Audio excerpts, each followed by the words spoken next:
Disco delivers affordable, science-backed skincare treatments to your home. The Disco Starter Set helps guys fight oily skin and razor burn and keeps your skin hydrated. I've had great results with it. You'll get 30% off at letsdisco.com/Pacman. The link is down below. So part of me wishes I had something positive and inspiring to start with on what could be such a beautiful holiday week here in the United States, Thanksgiving coming up later this week.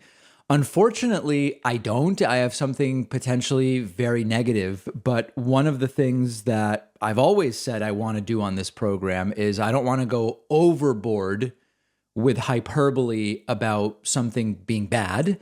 But I also don't want to understate when something is potentially not looking good. Let's accurately evaluate how 2022 and subsequently 2024 is looking for Democrats and for the left, to the extent that the left is functioning or operating within the Democratic Party at this time. And unfortunately, Democrats are facing a historic, disastrous defeat in 2022, above and beyond even what is typical in the first midterm after a different party has grabbed the White House. Our friend, multiple-time former guest on the show, political scientist Rachel Bitecofer, is sort of sounding the alarm on this and saying, listen, it doesn't have to be that bad for Democrats in 2022. But Democrats need a plan, which is currently completely lacking. So we're going to talk about that. But at this point, I'm comfortable telling you that if we accurately evaluate all of the factors at our disposal right now, 2022 could be a complete and total disaster for Democrats, the likes of which Democrats don't recover from for multiple election cycles. And then we add to that, as we mentioned last week, that aside from flipping seats, fighting races, on redistricting alone, Democrats could lose a handful of seats in the House of Representatives. So I encourage people to kind of just set the stage for this. Read the article by Chauncey DeVega in Salon, which we're linking to on YouTube, by Rachel Bitecofer, about what 2022 could be looking like. Rachel Bitecofer is very, very scared about what's going on. And Chauncey accurately kind of gives us a number of the important points here, of course, with the November election results of a couple of weeks ago as one data point. The reality that Democrats don't really seem to have a strategy right now other than to continue running on "we're not Trump." And of course, Trump is gone, and that did not work very well in Virginia. And there's a great conversation with Rachel Bitecofer here, where she is asked, what are the errors being made by Democrats? And she says, first, understand the following about the outcome in Virginia. A year before, basically on the night of the 2020 election, when it was clear Biden had won, the enthusiasm advantage for Republicans was predictable. Republicans were going to be out of power, which meant they were going to get enthusiastic and engaged, and they are. As stupid as this whole "Let's Go Brandon" thing is, it's working as an engagement rallying cry for the sort of dumb right, as we might call it. Rachel goes on to say Democrats were going to be in power, which meant Democratic voters were going to tune out and participate less. That seems to be happening. Where that vote was going to disappear was always predictable. The Democratic coalition ebbs and flows in terms of turnout. Some of those voters are going to be Democrats, others independents who tend to vote Democrats. Certain demographics where this tends to happen in terms of turnout, such as younger voters and minorities. The Democrats know where they need to focus. You build an infrastructure around the weakest parts of the coalition, not from the top down, but the bottom up. Even with all of this knowledge ahead of time, the Democrats are not running elections using that information or redesigning how they run election campaigns to build on the realities of the electorate and the impact of polarization and hyperpartisanship. Meanwhile, Republicans are running a fine-tuned machine right now. Watching the Democrats and Terry McAuliffe's team was basically like watching somebody perform algebra without having multiplication as a skill set. It's not about just saying, hey, Youngkin is like Trump. It's about making an association. Youngkin is like Trump. Trump is the Republican Party. The Republican Party is Trump. This matters to you. Why? Because it's going to impact you negatively. This is a key part. What the Republicans did with critical race theory was package it through the emotion about parental control over education. They used it as a proxy. It's not really about critical race theory because remember, critical race theory is not even being taught in Virginia. It's a stand-in for a challenge in white privilege and whether white parents want their kids to feel guilty for being white. It doesn't matter if a random Republican can define what CRT is. Remember, they can't. He knows what it means. The Republicans knew what that man would know when they used the language. Critical race theory means we're going to protect you from having to feel guilty about being white and for your kids having to feel guilty for being white, for having your white hegemonic power challenged in this more diverse America. Now, there's other stuff in this article about are Democrats bad at politics? Not really our subject for discussion here. I don't believe this is hyperbolic from Rachel Bitecofer. And I also think this is such a unique situation with such a huge potential for disaster that the risk is asymmetrical. And so the strategy has to be asymmetrical as well. What do I mean by that? Some of you who have had like basic stats know about expected value, right? If I tell you flip a coin and if it's heads, you get nothing. And if it's tails, you get $100. Mathematically, the expected value of that flip is $50. But there's no outcome where you actually get $50. You either get 0 or 100, but statistically, you have an expected value of $50. If you have a 10-sided die that you roll, and the outcomes are, if you roll a 1, you get $1. If you roll a 4, you get $4, right? The expected value for the average roll is 5, even though the reality is you might get 1, you might get 10.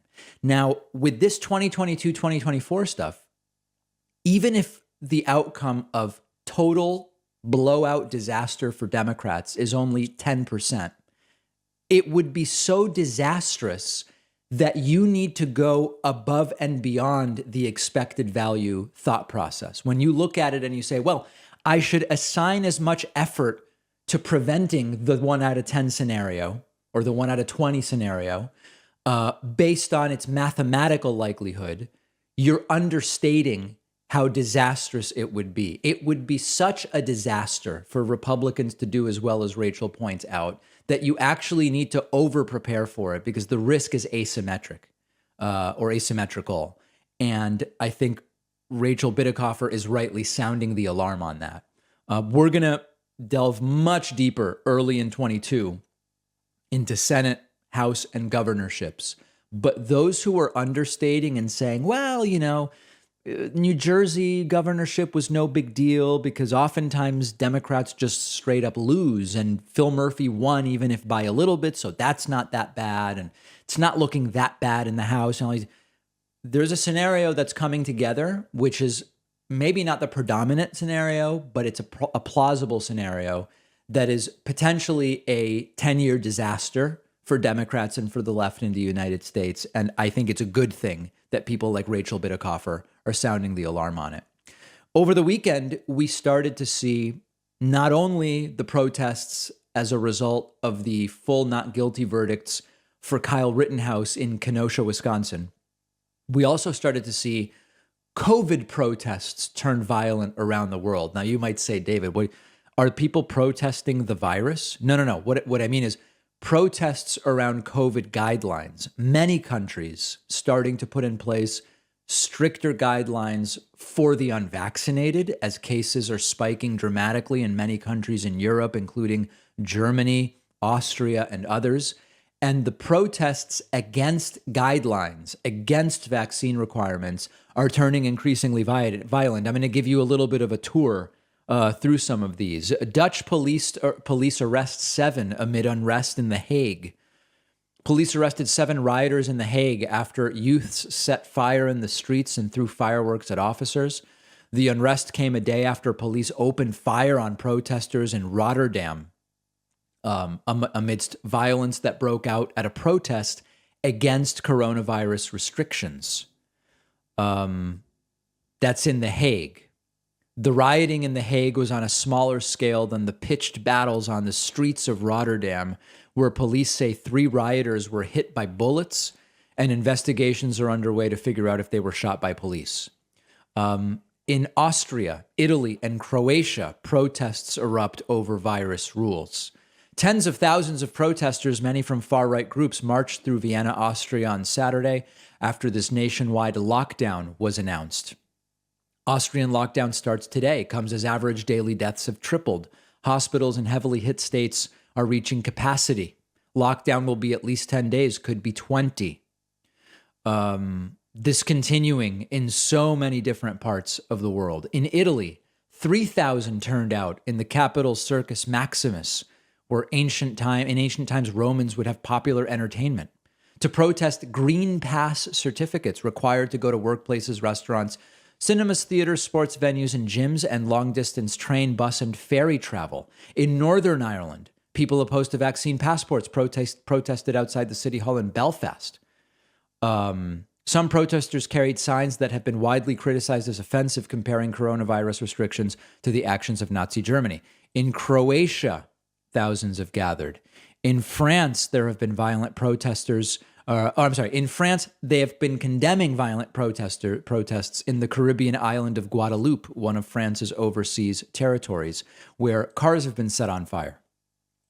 Tens of thousands protest Belgium's tighter COVID-19 rules. You see police fire hoses brought out to try to quell protests. Tens of thousands demonstrating there. Marchers came to protest the government's strong advice to get vaccinated and any possible moves to impose mandatory shots, shouting "freedom, freedom, freedom," and singing the anti-fascist song Bella Ciao. Protesters lined up behind a banner that says "Together for Freedom." Dutch police arrest more than 30 amid ongoing unrest. Already looked at one article of that. They are describing an orgy of violence. Interesting language.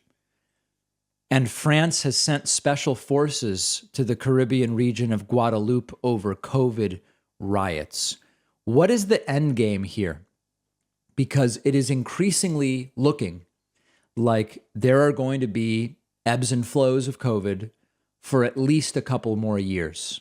Now, there is the hope, based on Israeli data, that the third dose creates more lasting immunity than the initial set or regimen of 2 doses. And of course, if that's the case, if people get vaccinated, we may see a more permanent decline in COVID rates and particularly hospitalizations and deaths. But at this point, it's pretty clear, based on the level of interest in getting vaccinated in a variety of countries, which is too low, that at least for a couple of years, while we hopefully wait, as Vincent Racaniello told us may happen, for a decline in the severity of COVID, as we wait for that, that there is going to be a very long period of time of the ebbs and flows. So what do we do? Do we learn to sort of live with it? Do we say, well, you've got to just continue with a sort of semi-restricted way of life for a couple of years? Do you go to let it rip at a certain point, as many have suggested, saying, well, once the vaccines are widely available for everyone, it becomes personal responsibility. There's problems with that. I don't have the answer. But what's increasingly clear is, number one, to the extent that there are guidelines, there are going to be people protesting, and hopefully not, but worryingly in increasingly violent fashion, number one. And number two, this is not going away anytime soon. And so I don't know the answer. We're going to be doing an interview next week, I think it is, related to the kind of bigger picture at this point in time, but I'm curious to hear from you. What should happen, given that this is likely to be the case for years? And I know people who are saying, I don't know that I'm ever going to a restaurant again. Okay, that's certainly one approach, but self-selecting out of life has its own problems, not to quote Donald Trump, but over the long term, obviously, that's going to create a problem as well. What should be done at this point? Let me know your thoughts. You can find me on Twitter at @dpacman, and we'll have a continuing conversation about this. One of our sponsors is Disco. There are so many different types of bogus skincare products for men out there. What you really want to go with is just something affordable, effective, and created by dermatologists. That's why we have Disco, which delivers the science-backed, over-the-counter skin treatments that dermatologists recommend to their patients every day. The Disco Starter Set is a simple way to take care of your skin in 3 quick steps. The Face Cleanser Stick fights oily skin. The Exfoliating Face Scrub prevents razor burn. And the Face Moisturizer keeps your skin hydrated. Disco can also help with ingrown hairs, dry skin, acne, and other things. You just need 60 seconds a day. I've been using it for a while now. I'm seeing a noticeable difference. Maybe you can even tell. Check out Disco. Try out the products for yourself. You will like the results, and you'll get 30% off when you go to letsdisco.com/Pacman, or just enter the code Pacman. The link is down below. So we are going to be doing another one of our great viewer town halls. This next one has been scheduled for December 14th. We're going to do it at 6 p.m. Eastern time. It will be streaming live on the second YouTube channel, the Pacman Live YouTube channel, which you can find at youtube.com/Pacman Live. I think we took something like 60 or 70 different calls from viewers on the last one. And of course, members will get priority during the town hall. You can sign up at joinpacman.com. I encourage you to do so. All right, this is really beyond belief. Donald Trump has written a book. Written is not actually the right word, and it is literally a picture book. You know all those jokes about Trump's executive orders are written in crayon. Trump's presidential library would be pictures of tweets. And then like the not jokes, like for example, Trump's presidential daily briefing was a single page, double-spaced, mostly pictures and charts. That was true. Trump has done what many former presidents do, which is he made a book, not wrote a book, made a book, but it is a literal picture book with pictures and descriptions of the pictures written apparently by Trump, which read like his old tweets. You just have to see this. Donald Trump Jr. tweeting about it, excited, saying, huge news, a new book by President Donald Trump is being published coming out next month, Our Journey Together, a beautiful 300 plus page color coffee table style. Read all about it. Guys, it's a picture book. The Washington Examiner writes about it, and they include some pictures from the book, I guess you would say. And like, for example, I'm describing this to our audio audience. There's a picture of Trump sitting in the Oval Office with Nancy Pelosi. And the caption, which I get, it's really the writing. It says, attempting to listen to crazy Nancy Pelosi in the Oval Office. Such natural disagreement. Many presidents write books. Trump has done a picture book with captions that are insults of people. Another picture, this is the picture that we now know was a staged picture from the White House. I believe it's the Situation Room. We know that this picture was staged. And it says, the night we got Abu Bakr al-Baghdadi, we destroyed ISIS under my watch. Now terrorists are back in the Middle East. So this picture is an insult of Joe Biden. We since learned this picture was staged. Trump was actually, I believe, playing golf at the relevant time.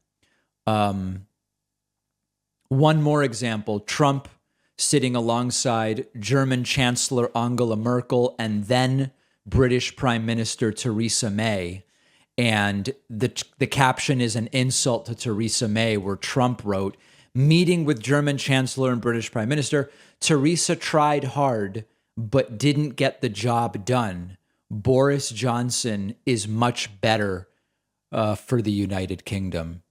And then just like kind of family pictures of different kinds. You really couldn't write this stuff, guys.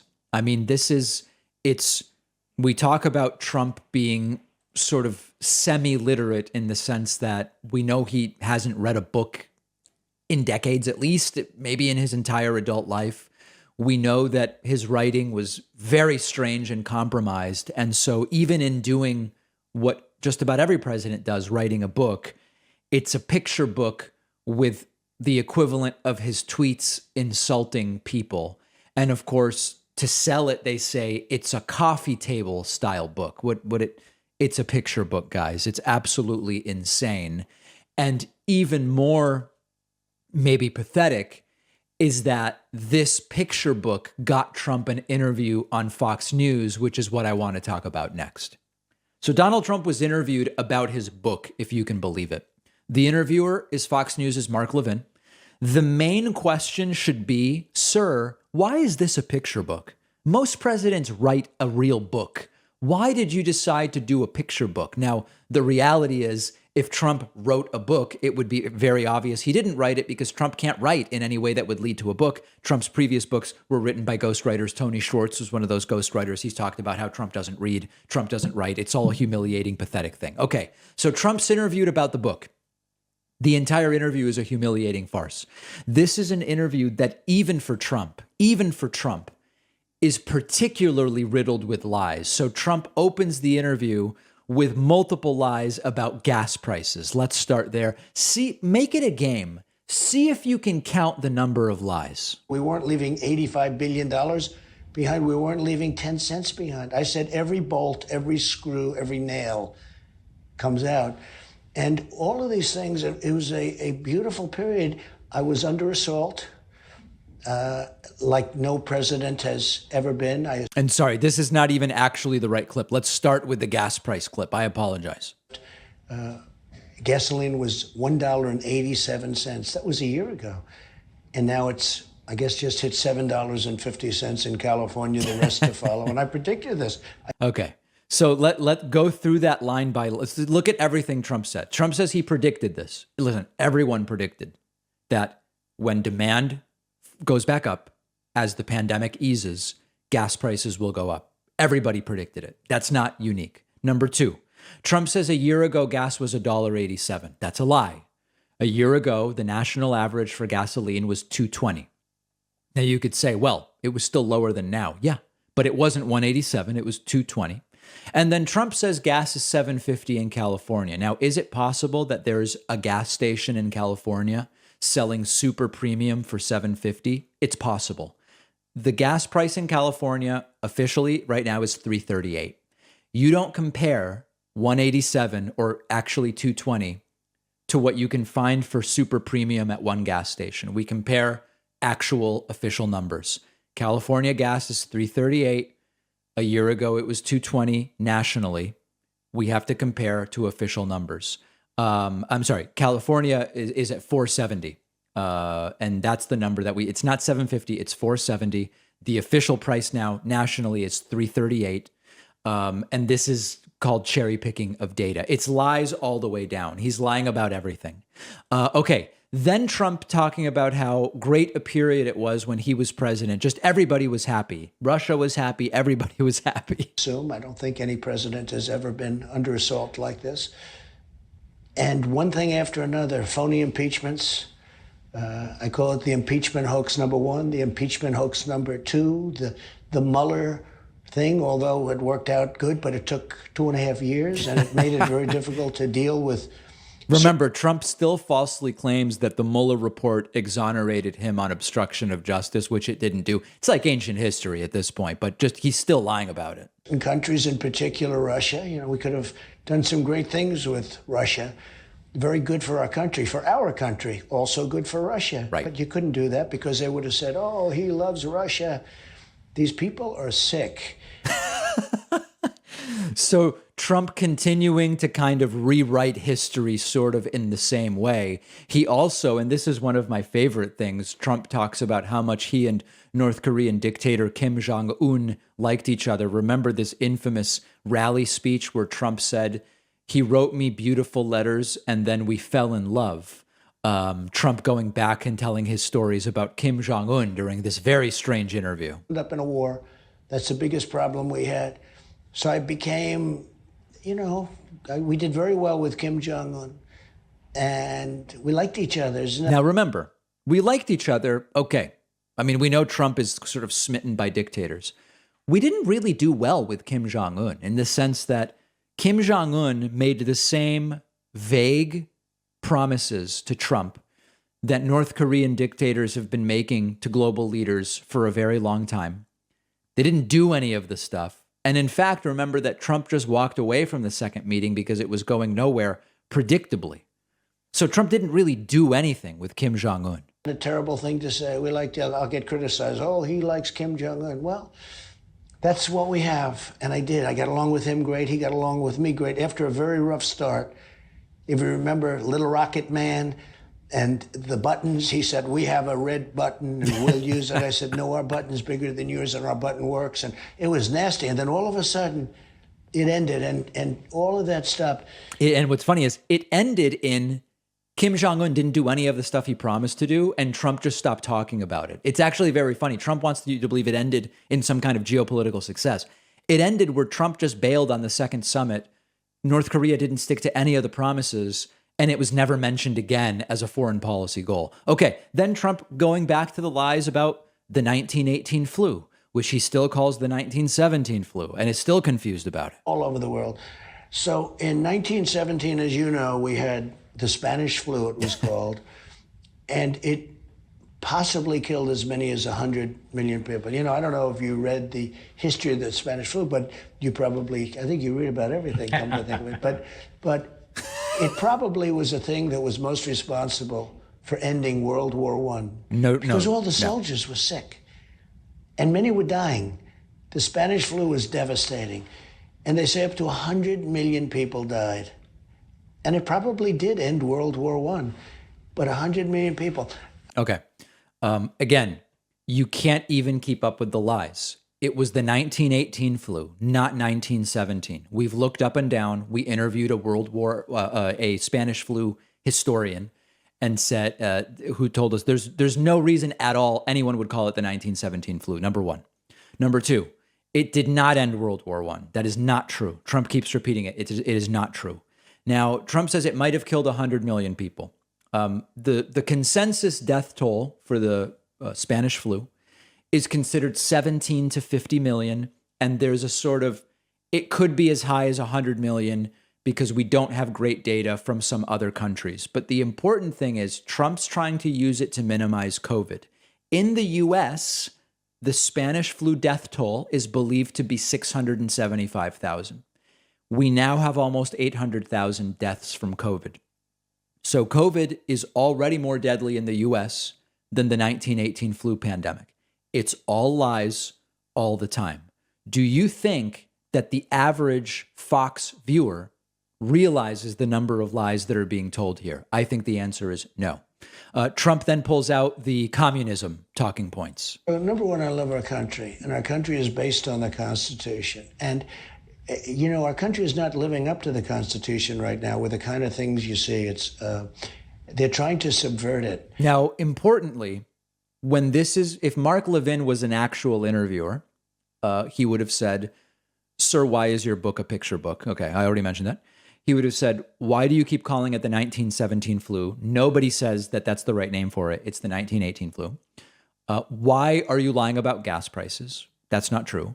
But when the Constitution stuff comes up, a real interviewer would say, exactly which aspect of the Constitution or Bill of Rights are they subverting? And who is they? Tell me exactly. It's not asked. And Mark Levin, who claims to be an expert on the Constitution, just allows it to happen. And more so now than anybody would ever believe, Bernie Sanders is saying, I can't believe they're doing this. This is far more than what they're doing to our country is perhaps, you know, they talk socialism. This is communism. And so now, it's not communism. There's no communism here. There's been no government takeover of businesses. And there's just not communism here. In many ways. There's no freedom of the press. The press is totally corrupt. The press and them are the same. There's no freedom of the press. That's how communism starts. Now, those are literally all lies, and Mark Levin does nothing to push back against it.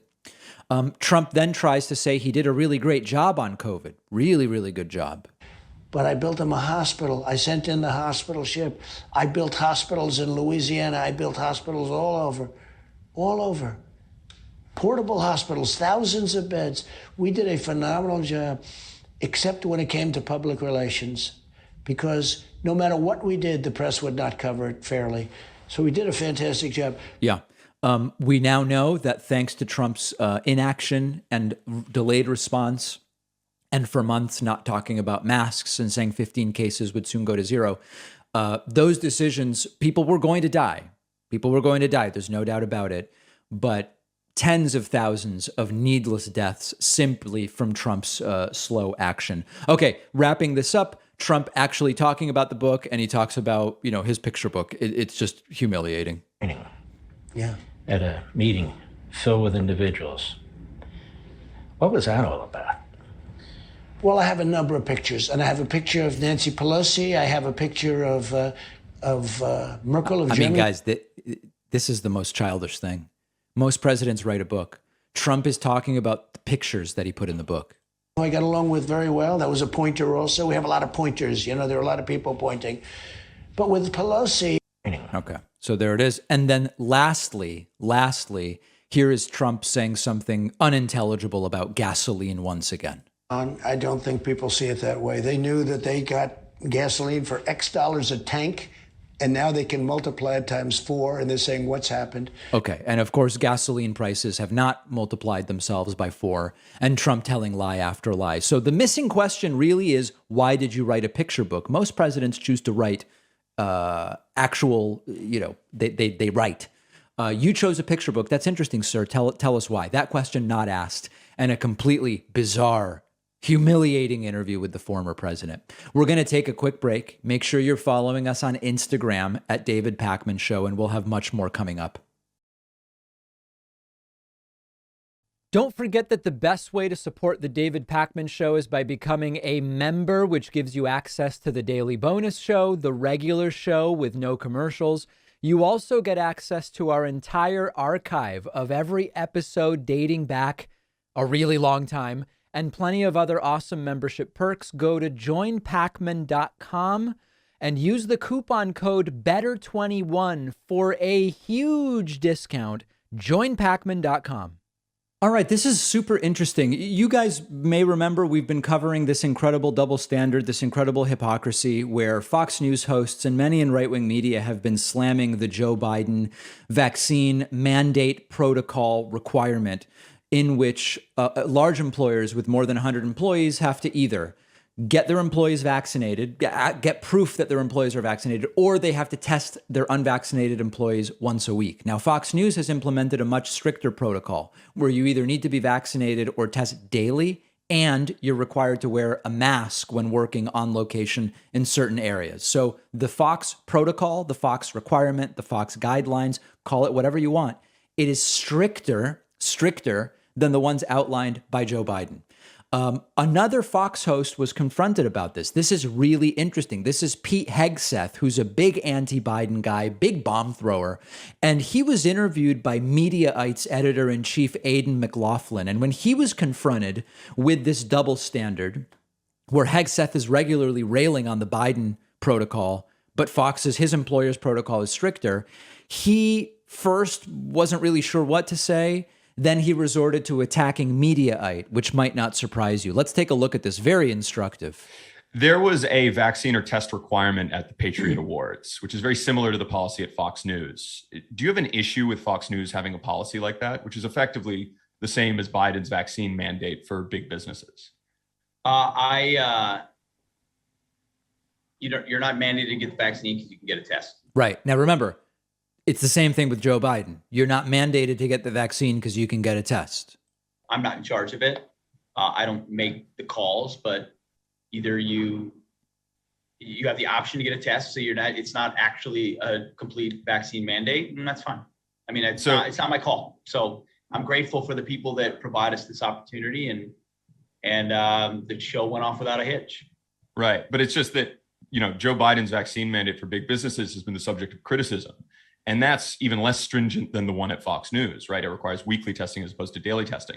So I'm curious as to why you have an issue with the Joe Biden vaccine mandate, right, but no problem with the one at Fox News. Beautiful. What do you want me to say?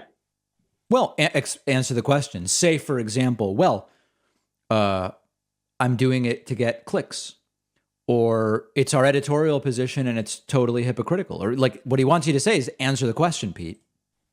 I mean, ultimately, companies have prerogatives. What the government shouldn't be doing is telling them what to do.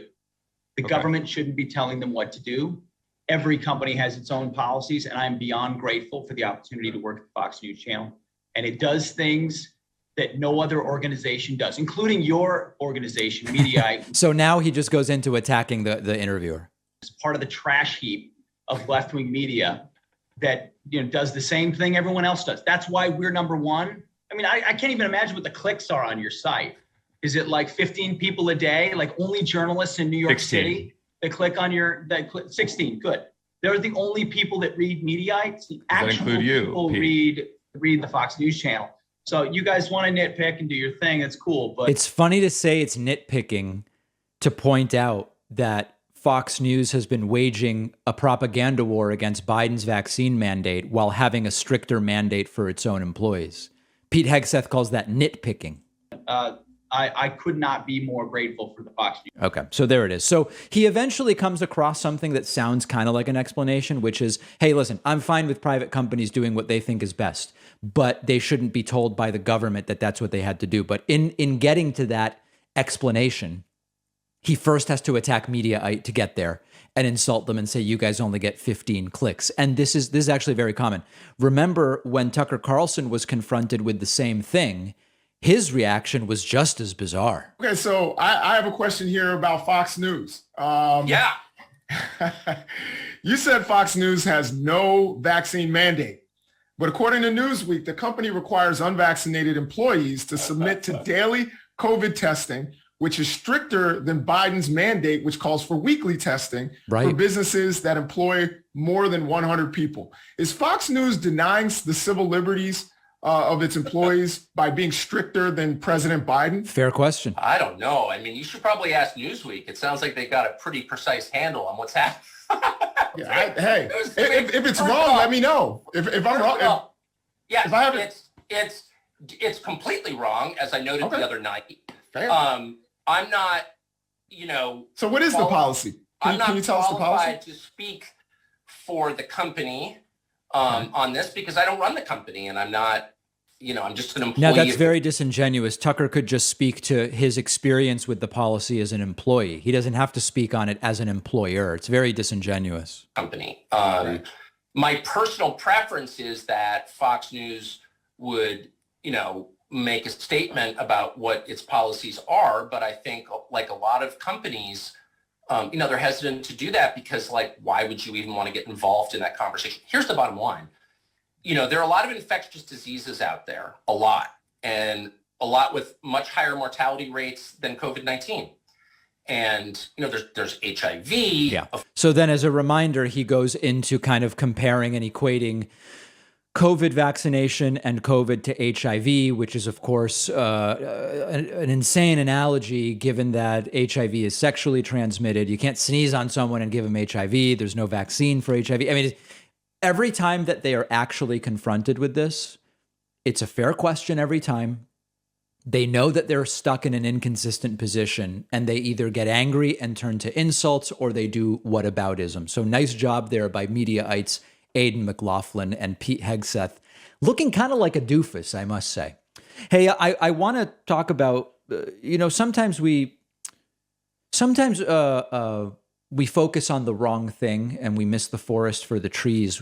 When we talk about a story, it can happen to any of us. And there was an incredible series of videos from New York City in which hundreds of Proud Boys, this right-wing group, committed a crime, an infraction, we can call it, for which black teens in New York City, for lack of a better term, and I saw it happen, but when I was on the subway all the time pre-pandemic, I would see it all the time. Black teens will often get arrested by NYPD for doing something that hundreds of Proud Boys did over the weekend, which is they jumped the turnstiles. They went in through an exit door on the subway, and literally nothing happened. I'm going to play this video here for our video audience, and you see that there are just dozens and dozens and multiple videos of these Proud Boys on the New York subway.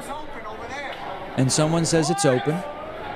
And then you start to see these guys pour in through what is supposed to be an exit door. This is called jumping turnstiles. You're not always literally jumping turnstiles. Very often it was like as I was leaving, I would push open the exit and people would slip in.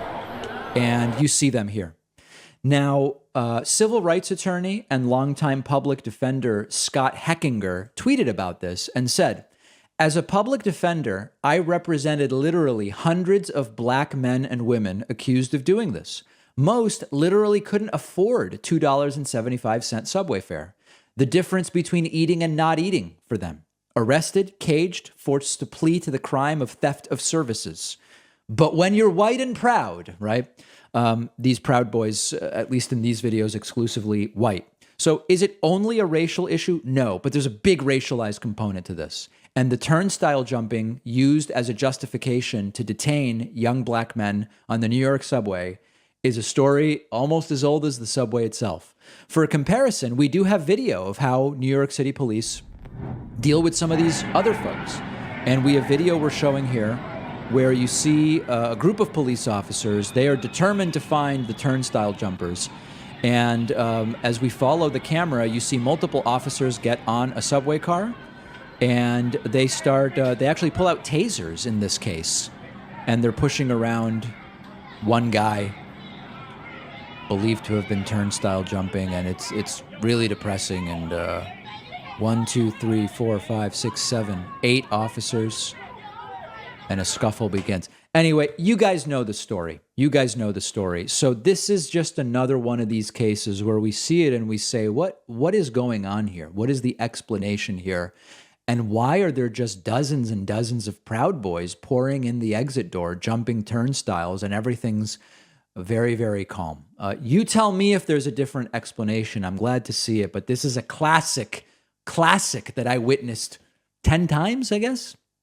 Dozen or so times when I was on the subway all the time before the pandemic. Just haven't really been using public transit since the start of the pandemic, but something very much to think about. Interesting, just little tidbit from the Proud Boy protests over the weekend.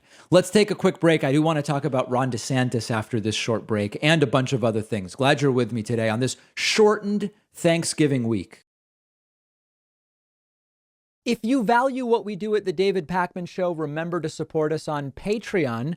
Go to patreon.com/David Pakman Show, where you can get access to behind-the-scenes videos, the Daily Bonus Show, the commercial-free Daily Show, as well as special discounts on merch, including hats, hoodies, mugs, and T-shirts.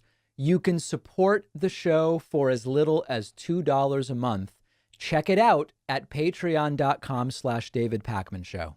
There's a really interesting new report from CNN's Gabby Orr and Steve Contorno about Donald Trump's growing fury, quite frankly, that Florida Republican Governor Ron DeSantis, known to some in the pandemic era as Ron Death Santis, you may remember that. Trump's furious that DeSantis is increasingly popular and increasingly being talked about as an alternative to Donald Trump for 2022. Now, you might recall that back in July at CPAC, they did a straw poll. They do these at all CPACs. And Donald Trump easily won that 2024 straw poll. Trump had 70% of the vote. The only other notable participant was Ron DeSantis with 21% of that straw poll vote. And throughout the pandemic, when Trump was president and Ron DeSantis ignored every COVID guideline, opened the state, I think it was to WWE wrestling and UFC fights very early. Later, DeSantis said, cruise ships, if you want to leave from Florida, you can't require vaccines. Trump loved it. Trump was all about Ron DeSantis, and Trumpists were all about Ron DeSantis. He's great. He's the best. How terrific. Pro-business. He's been doing great things. Okay. But now, as Ron DeSantis has become more popular and is being seen increasingly almost like a more competent version of Donald Trump, all of Trump's terrible ideas, but more competence to actually get them done, Trump is apparently furious. And DeSantis also seems to be realizing, hey, I might be up against Trump in 2024. I need to start distancing as well. Let's take a look at the CNN report about this, and it is very, very interesting, which says, people close to both men first noticed the palpable shift in Trump's posture towards DeSantis earlier this year, as enthusiasm for the Florida governor swelled among donors and Republican operatives who praised his laissez-faire response to the COVID pandemic. The more DeSantis' popularity soared, the more obsessed Trump became with receiving credit for his political celebrity. In April, Trump told Fox News DeSantis would certainly be under consideration for VP if he were to launch a campaign in 2024. By October, Trump was demanding he publicly rule out a White House bid of his own. So as recently as last month, Trump was saying, DeSantis needs to come out and say, I won't run. And of course, DeSantis hasn't done that because DeSantis might well be thinking of running. It's not that Trump is complaining about Ron, but he likes to remind Ron and others that he made him, said a person close to Trump, who added Trump has been telling people around him that DeSantis could show more gratitude. A statement to CNN from Trump spokesman Taylor Budowich appeared to confirm Trump's obsession with receiving credit for DeSantis' success. Budowich said the former president's 2020 victory in Florida paved the way for Republicans, including Ron DeSantis, to sweep in 2022, and suggested Trump catapulted DeSantis into the governor's mansion with his endorsement. Though the two remain in regular contact, Trump is increasingly irritated at DeSantis' refusal to publicly dismiss a 2024 bid of his own if the former president decides to run. Two people close to the situation said DeSantis has privately assured Trump he has no intention of challenging him, but they noted Trump won't be fully satisfied until he says so publicly. Though DeSantis previously dismissed 2024 chatter as nonsense, he has avoided taking the unequivocal public vow not to challenge Trump. He has filed to run for re-election in 2022. The best case scenario for the left is that Trump goes full metal jacket against Ron DeSantis. DeSantis then retaliates, and it becomes a huge nightmare, and it helps Republicans implode. Now, I am the first to admit the country is in serious trouble when a governor with the deaths of thousands, tens of thousands of innocent Americans from COVID on his hands is seeing his popularity take off. That bodes really poorly for the United States of America. But you just saw 70 million people vote for a doofus imbecile who killed hundreds of thousands with his sheer incompetence in mishandling the pandemic. So we've been in serious trouble for a while now. They seem to want, to some degree, something like DeSantis. There's a very different direction that the Republican electorate could be going, which is to say, we need a different type of Republican. We need like Mitt Romney. We need Liz Cheney, who, by the way, Liz Cheney voted more than 90% of the time with Trump's position. So it's not like Liz Cheney is some big victory, right? But it would be different for Republicans to say the Trump thing didn't work and we're not going to keep going with it. They seem to want a crazy Trump-like figure that would be more able to do the things that Donald Trump wanted to do but wasn't able to do. And unfortunately, that very well could be Ron DeSantis. Very, very scary stuff.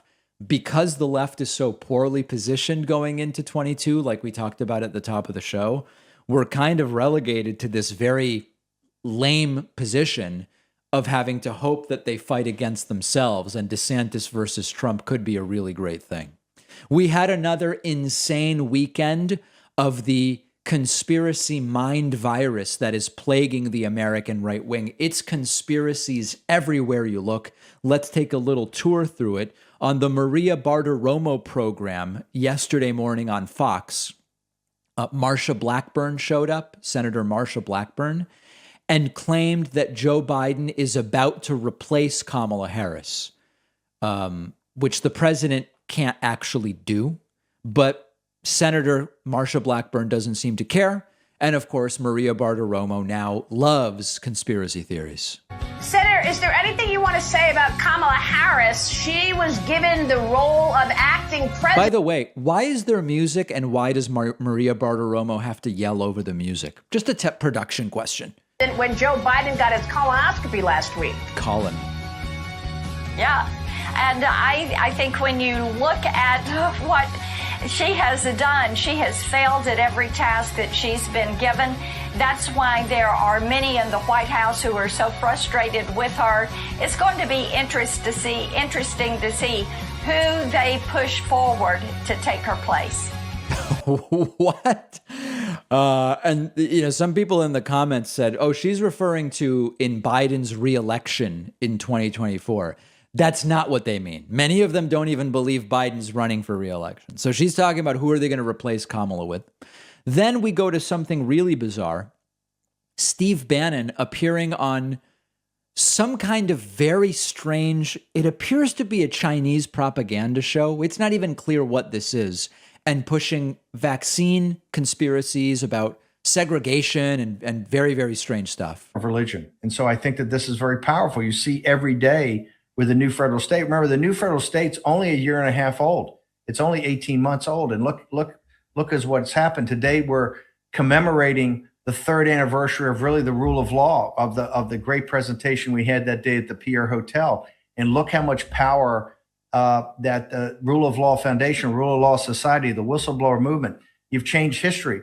Right here today, you can hear the protest in this city, and the protest is about anti-vaccine, right? And it's not that people are anti-vax, is that they're vaccine hesitant, right? And the reason they're vaccine hesitant is that the information hasn't been put out about exactly what happened in the Wuhan lab. What is this virus really about, and why therapeutics, prophylactic therapeutics like hydroxychloroquine or ivermectin or all these other attributes and what they can do. And so the whole world right now is questioning whether it's in Europe or in France or in Austria or the United States. There's a big protest here today about American citizens who are American born, right? Who are protesting these overreaching mandates to take. What on earth is Bannon talking about? Take your freedom away. So I think if you look at the new federal state and what it's been able to accomplish in 18 months and what the whistleblower movement and what G News and GTV and particularly the rule of law just in 3 years. Remember, it was 3 years ago today. All right. So there's Steve Bannon with more anti-vax propaganda.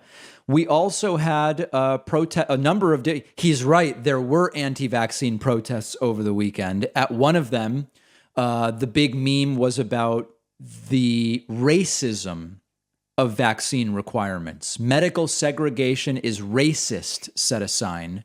Stop the mandate before it's too late. This is a new, very often the right will do this. They'll turn something on its head. And so they'll spend a decade saying the claims of racism from the left are bogus. The claims of racism from the left are racist, etc. They'll do that. And then all of a sudden they'll say, hey, this is racist. Something that's not actually racist. Vaccine requirements now are racist. Then we go to Alex Jones, once again at this Reawaken America tour, which seems to be going on every single weekend. Here is Alex Jones taking a sort of bizarre kind of rapture, revelation, end times approach now with the religious crowd at this event. We are literally seeing the book of Revelations begin to come true right in front of us. And this is the most important time in human history since Christ walked the earth. Yeah. So this is this is getting very common. A lot of these types that you don't always associate with the religious nuttery, we just associate them with the kind of like more agnostic conspiracy nuttery. They are going in the direction of jumping on board with the religious nuttery. And then speaking of which, continuing to see trivialization of the Holocaust at another one of these anti-vax protests. I believe this one in New York City. You see another one of these yellow stars go by, and I'll play that again for our audience. You can see the yellow star kind of near the Penske truck, which says yellow. It's a yellow star that says unvaccinated on it. The continued trivialization of the Holocaust, which is just kind of standard operating procedure at this point for people like Marjorie Taylor Greene and others. So every single weekend, it is conspiracy after conspiracy. We had the Sherry Tenpenny video of her saying that vaccinating children is a late-term abortion, and that COVID testing is torture. And on and on and on. And it is getting really bad. I don't know what turns this around. I really don't. But it is extraordinarily disturbing. We have a voicemail number that you can call anytime you want. The number is 219-2-DAVID-P. Here is a voicemail. It's sort of tongue-in-cheek, but it gets at a very good point, which is if gas prices are thanks to Biden and gas prices are up everywhere, it's all thanks to Biden, right? Take a listen to this. Good afternoon, Mr. Pacman, sir. I have a question about gas prices. Knowing that obviously the gas prices are Joe Biden's fault, I see that the gas prices have also gone up to about $5 US in Canada. Wow. And I'm just trying to figure out what socialist policies that Brandon has implemented into Canada to cause them to have also very expensive gas prices, even higher gas prices than we do here. Love to hear from you. Yeah. And of course, the caller makes a good point, which is gas prices are up globally. Why is it Joe Biden's fault again? And you guys know me. I do not play these political games with gas prices, whether it's a Democratic president or a Republican president, and whether gas prices are up or gas prices are down. Go look at my clips from when gas prices were low and Obama was president. I was, other than tongue in cheek, joking around, I was not praising Barack Obama for lowering gas prices. American presidents have very little that they can do. What they can do is if they want to dip into the strategic oil reserve, it is believed that they could pull down gas prices by 18 to 20 cents a gallon, and it would take a period of time for that to happen. But of course, the caller is right. You look around the world and you see the same thing. How is it Joe Biden's fault again? Republicans love doing the gas price games. It's pathetic, but a lot of people fall for it. We've got a great bonus show for you today. Finally, Trump's Postmaster General Louis DeJoy, he may be on his way out, and we'll tell you why. Number 2, New York City wants to limit the use of various artificial intelligence tools for hiring employees. I'll explain.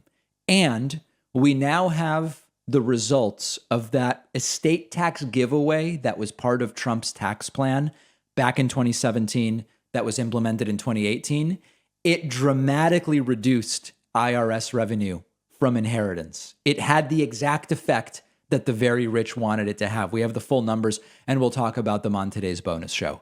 Get access to the bonus show by signing up at joinpacman.com. Remember that on December 14th, 6 p.m. Eastern, we'll be doing the next viewer town hall on the Pacman Live YouTube channel. Make sure you're subscribed to that channel. We will give, of course, priority to our website members, but everybody will be allowed to call in. Everybody will be allowed to call in. So number 1, subscribe to the Pacman Live YouTube channel. Number 2, if you want a much better shot of getting on with me during our town hall, sign up at joinpacman.com. You also will get access to the bonus show as a member, and we will see you there in mere minutes or right back here on tomorrow's show.